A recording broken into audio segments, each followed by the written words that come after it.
The Peterson family's fishing boat drifted lazily on unusually calm waters 20 miles off the Maine coastline. Mark checked their fishing lines while Laura prepared sandwiches in the small cabin. Their teenage daughter Emma lounged at the bow, sunglasses perched on her nose, more interested in her novel than fishing. The radio crackled suddenly, startling all three of them. "Mayday!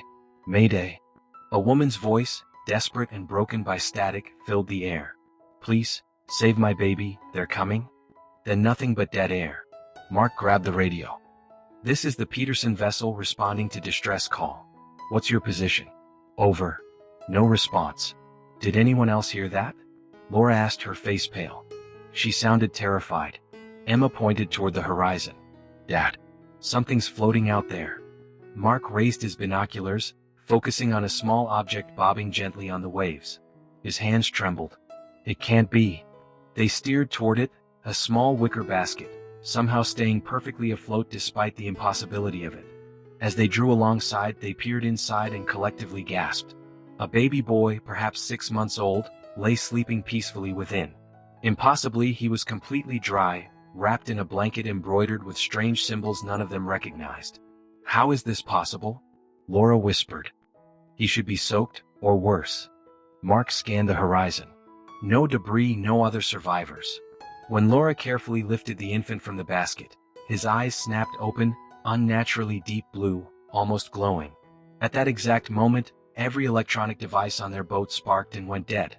The engine sputtered and died. Their phones, the radio, everything. Emma backed away. What kind of baby survives alone at sea?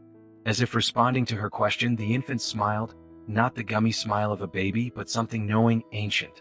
"We need to get him to shore," Laura said, already cradling him protectively. Mark nodded slowly, unease crawling up his spine. But what happened to his mother? And who was coming for them? 8 years passed since that fateful day at sea. Noah Peterson, as they named him, grew into what most would consider the perfect child. Too perfect, Mark sometimes thought during his darker moments. Noah never cried, never got sick, not even a sniffle during flu season. He learned at a pace that both amazed and unsettled his teachers, reading at a college level by age 6 and solving complex mathematics problems that stumped even Mark, an engineer by trade.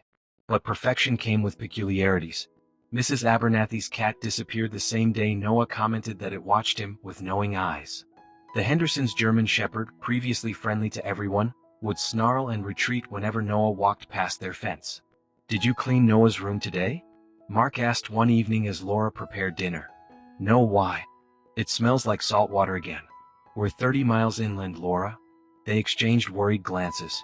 The smell had become more pronounced over the years, no matter how many times they repainted or replaced the carpet. That night, Laura passed Noah's partially open door and froze. Soft murmuring emanated from within, Noah speaking fluently in his sleep in a language she couldn't identify. The words sounded ancient, guttural, with rhythms that reminded her of waves crashing against rocks. The next day, while Noah was at school, Laura searched his room. In his closet, behind his meticulously arranged clothes, she found their family photos. Each one subtly altered. In pictures taken years before they found him, Noah appeared as a shadow, a reflection, always watching from impossible angles. When Mark came home that evening, she showed him the disturbing discovery. "I've always been with you," Noah's voice came from the doorway, making them both jump. His smile never reached those deep blue eyes. "Even before you found me." A week later, Emma called from college, panic edging her voice. Something happened at Noah's school. It's all over the local news. 3 boys who were bullying him were found by the drinking fountain. They're alive, but they're not talking. Just staring and mumbling about the boy with water in his veins. Did Noah ever mention anything? That night, for the first time, Mark and Laura locked their bedroom door. At 3:17 a.m., they both awoke to find Noah standing at the foot of their bed, just watching them sleep. As Noah turned 13, Port Haven experienced phenomena that defied explanation. Massive fish die-offs left thousands of silver bodies carpeting the beaches, each with eyes that appeared to have burst from within. Tides rose and fell at irregular intervals, ignoring lunar cycles completely.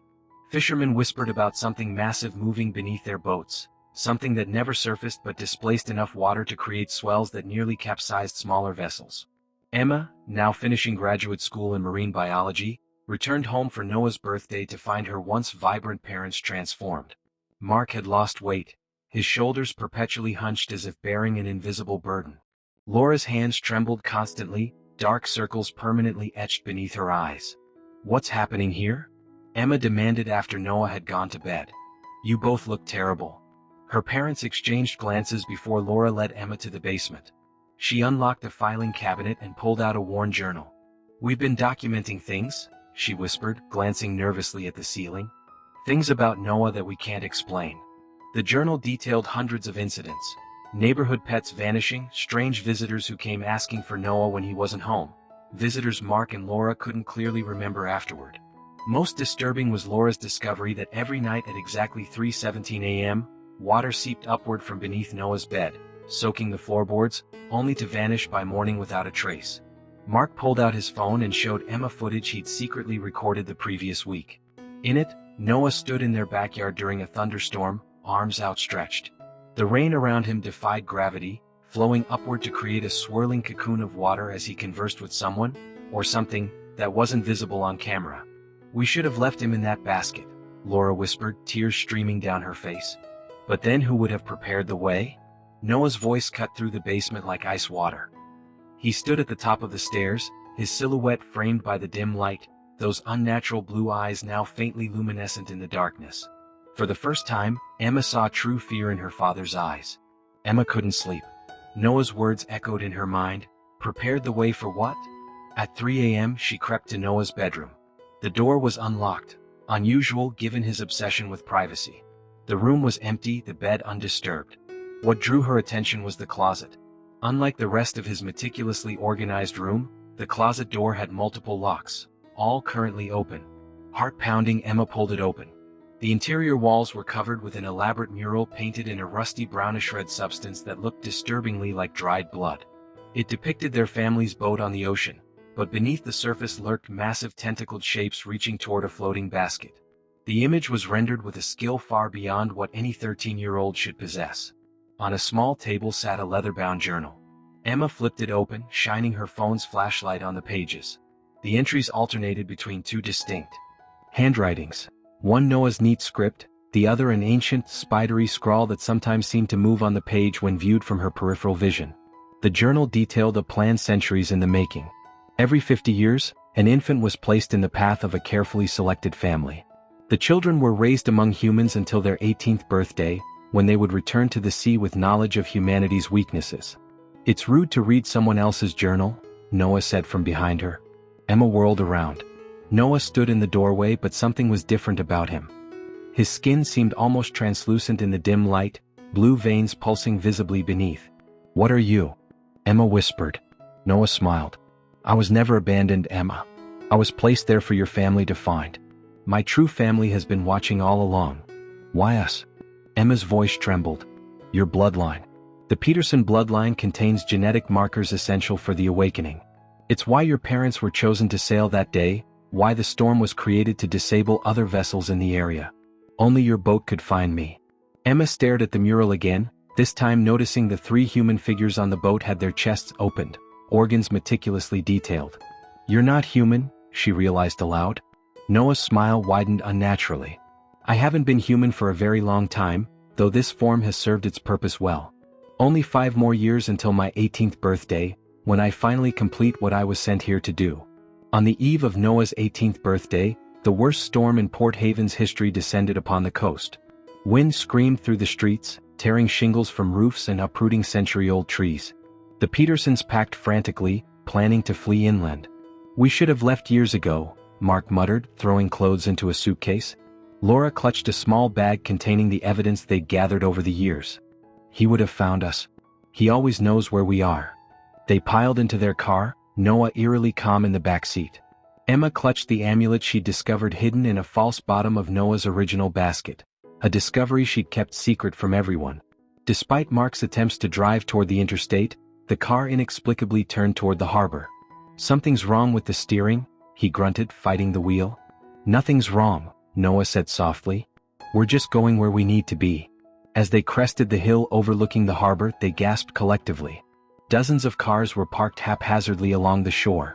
Families stood in the driving rain, faces blank and expressionless. Each family had a teenage child who, like Noah, had unnaturally blue eyes. "What is this?" Laura whispered. "The gathering," Noah replied. "Every 50 years in different harbors around the world it happens. Tonight is special though, the first complete gathering in 5 centuries. As they reached the harbor parking lot, Mark suddenly collapsed, blood trickling from his eyes and ears. "Dad!" Emma screamed, reaching for him. "His role is complete," Noah explained dispassionately. "The father's blood sacrifice opens the first gate." Laura lunged at Noah, but froze mid-movement as Noah raised his hand. "The mother's tears will open the second gate," he said as Laura began weeping uncontrollably, tears flowing with unnatural abundance. In the harbor the water began to churn. Massive shapes moved beneath the surface, creating whirlpools that defied the storm's natural currents. With her parents incapacitated, Emma made her desperate move. She pulled out the amulet, an ancient stone disc covered with symbols matching those from Noah's mural. "They lied to you too," she told him, voice steady despite her terror. "This was hidden in your basket. I translated the inscriptions. The sea cult doesn't intend for you or any of these others to rule alongside them. You're their final sacrifices, vessels they've grown to contain their essence when they return." For the first time in 18 years, genuine emotion crossed Noah's face, shock followed by betrayal. As massive tentacles began to rise from the harbor waters, Noah stood at the precipice between 2 worlds, forced to choose between the family who raised him and the ancient horrors who created him.